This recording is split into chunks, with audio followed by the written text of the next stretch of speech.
আসসালামু আলাইকুম বন্ধুরা, সবাই কেমন আছেন? আজকে আমি করে দেখাবো লইটা মাছের শুটকি ভুনা।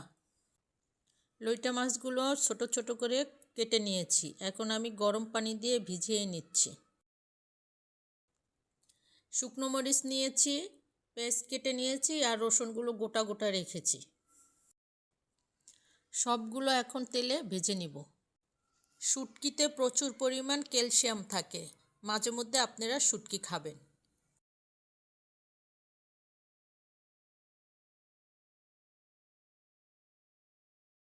সব ভাজা ভাজা হয়ে গেলে এর সাথে হলুদের গুঁড়ো, মরিচের গুঁড়ো, লবণ দিয়ে নিচ্ছি।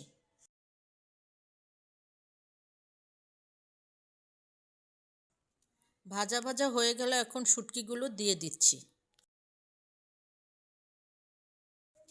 10 মিনিটের জন্য ঢেকে দিলাম। 10 মিনিট পরে ফিরে আসলাম।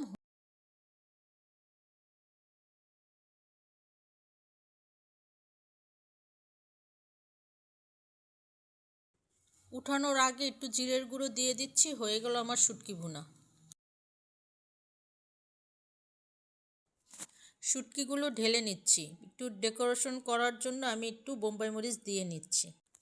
আমার শুটকি ভুনা কীরকম হয়েছে আপুরা ভাইয়ারা কমেন্টে জানাবেন। ভালো লাগলে লাইক কমেন্ট শেয়ার করবেন।